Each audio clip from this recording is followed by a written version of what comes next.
Hello students.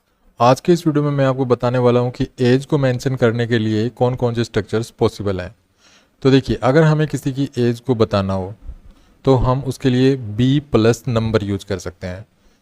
B be means is am are was were और उसके बाद कोई नंबर कि वो कितनी उम्र का है। जैसे मैं कहता हूँ वो 30 साल का है तो मैं कहूँगा ही इज़ 30। ठीक है, तो ही ये जिसकी उम्र है उसके बारे में मैंने लिखा है ही। उसके बाद बी की फॉर्म है जैसे इज। उसके बाद में नंबर लिखा है कि भाई कितनी उम्र का है वो। अगर उसकी उम्र जैसे मैं कहता हूँ 40 है तो मैं लिख दूंगा ही इज़ 40। अगर मैं कहता हूँ किसकी उम्र 45 है तो लिख दूंगा 45। ठीक है, तो इस तरह से हम एज को बताने के लिए बी प्लस नंबर यूज कर सकते हैं। जैसे मैं कहता हूँ कमल की उम्र 25 साल है तो मैं क्या लिखूँगा, कमल ये जिसकी उम्र है उसका नाम। उसके लिए आप नाउन भी यूज़ कर सकते हैं, प्रोनाउन भी यूज़ कर सकते हैं। उसके बाद इज। ठीक है, उसके बाद हम कितने साल का है वो, जैसे 25 साल का है तो मैं कहूँगा 25। ये मैंने नंबर लिख दिया, फुल स्टॉप। ठीक है, तो आप ऐसे एज को मेंशन कर सकते हैं। उसके बाद हम ये जो बी प्लस नंबर है इसके बाद आप ईयर्स ओल्ड ये दो शब्द भी लिख सकते हैं। ठीक है, जैसे ही इज़ 30 ईयर्स ओल्ड तो आप ही की उम्र बताने के लिए मैंने यहाँ पे देखिए 30 लिखा, ही इज़ 30 तो ये भी सही था। और मैंने यहाँ पर देखिए बी प्लस नंबर के बाद मैंने ये ईयर्स ओल्ड और जोड़ दिया इस सेंटेंस में, तो ये ऐसे भी ठीक है, ही इज़ 30 ईयर्स ओल्ड। तो आप किसी की एज को बताएं, किसी की एज के बारे में बताना चाहें और या किसी की एज को मेंशन करें तो आप ऐसे मेंशन कर सकते हैं। उसके अलावा हम एज को मेंशन करने के लिए बी प्लस कोई डिटर्मिनर और उसके बाद एज वर्ड का भी प्रयोग करते हैं। जैसे when I was your age I could swim, तो यहाँ पे देखिए ये एज वर्ड यूज़ किया मैंने।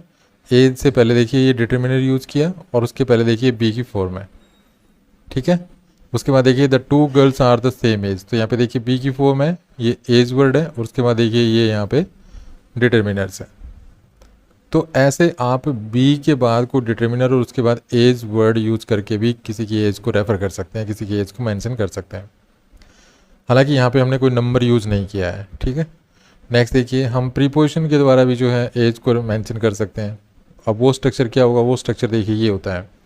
जैसे मैंने सेंटेंस लिखा he could write at the age of 5, तो मैंने देखिए प्रीपोजिशन लिखी, उसके बाद मैंने द आर्टिकल लिखी, उसके बाद एज वर्ड लिखा और एज के बाद ऑफ प्रीपोजिशन लिखी और उसके बाद नंबर लिखा मैंने एट द एज ऑफ 5, 10, 3 इस तरह से।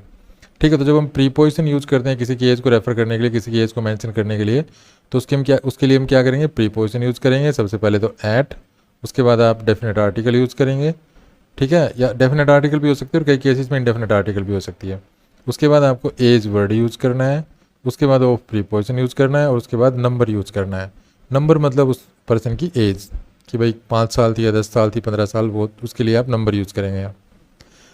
उसके अलावा आप यहाँ पर ये एट प्रीपोजिशन के बाद और एट प्रीपोजिशन और एज वर्ड के बीच में आप यहाँ पर कोई डिटर्मिनर भी मेंशन कर सकते हैं। जैसे at your age I was married, जब मैं तुम्हारी उम्र का था तो मैं शादीशुदा था।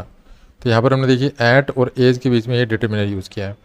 तो एज को रेफर करने के लिए, एज को मेंशन करने के लिए, एज के बारे में बताने के लिए हम ये स्ट्रक्चर्स यूज कर सकते हैं। इसके अलावा हो सकता है कोई और भी स्ट्रक्चर्स हो, लेकिन मेरी नज़र में ये 4 स्ट्रक्चर्स हैं जो मैंने आपको इस वीडियो में आपको बताए हैं। तो पहला था, अगर हमें किसी की उम्र बतानी हो, जैसे हम बताते हैं कि मेरे फ्रेंड की उम्र 20 साल है तो मैं लिखूँ माई फ्रेंड। उसके बाद बी की फॉर्म इज़, प्रेजेंट की बात हो रही है तो इज़। उसके बाद 20 साल है तो 20 मतलब 20 लिख दूंगा मैं, तो ये सफिशियंट है। ठीक है ना, इसमें कोई मिस्टेक नहीं है। माई फ्रेंड इज़ 20 है, ही इज़ 30, सी इज़ 35, इस तरह ये स्ट्रक्चर्स हम यूज़ कर सकते हैं। उसके बाद हम थोड़ा सा उसको और भी बढ़ा सकते हैं। बढ़ाने के लिए क्या करेंगे, ईयर्स ओल्ड ये शब्द भी लिख देंगे, ऐड कर देंगे उसके लास्ट में। तो हम ऐसे भी कर सकते हैं ही इज़ 30 ईयर्स ओल्ड। तो देखा आपने कि ही इज़ 30 लिखा मैंने तो भी सही था ये, और ईयर्स ओल्ड लिख दिया तो भी सही है। ठीक है, और कुछ स्ट्रक्चर्स ऐसे होते हैं जिनमें हम प्रीपोजिशंस और ये जो बी प्लस एज इस तरह के स्ट्रक्चर्स भी यूज़ करते हैं। तो जैसे बी प्लस यहाँ पे डिटर्मिनर आएगा। ठीक है, डिटर्मिनर से पहले, डिटर्मिनर के बाद ये एज वर्ड लिखना है आपको। तो ये सेंटेंस हमने देखे थे, इनमें यहाँ पे देखिए एज वर्ड थी, उससे पहले डिटर्मिनर था, उससे पहले बी की फॉर्म थी। यहाँ पर भी ऐसा ही था, ये एज वर्ड था, ये बी की फॉर्म थी, यहाँ पे डिटर्मिनर था। ठीक है, प्रीपोजिशन वाले स्ट्रक्चर्स भी यूज़ कर सकते हैं। तो प्रीपोजिशन वाले स्ट्रक्चर में हमने देखा कि प्रीपोजिशन लिखते हैं, उसके बाद हम डेफिनेट इंडेफिनेट आर्टिकल लिखते हैं, उसके बाद एज वर्ड यूज़ करते हैं, उसके बाद ऑफ और उसके बाद ये नंबर। तो ये जो स्ट्रक्चर है ये भी यूज़ कर सकते हैं हम। और हम एट और एट के बाद कोई डिटर्मिनर और उसके बाद एज वर्ड यूज़ कर सकते हैं, तो ऐसे भी हम यूज़ कर सकते हैं। हम यहाँ पे डिटर्मिनर जो है ना एट योर हिज, ठीक है, और हर, इस तरह के जो स्ट्रक्चर्स हैं वो इस तरह के जो डिटर्मिनर्स है वो यूज़ करते हैं यहाँ पर, ठीक है। तो इस तरह से भी हम जो है एज को मेंशन कर सकते हैं। तो thanks for watching this video, happy learning, bye.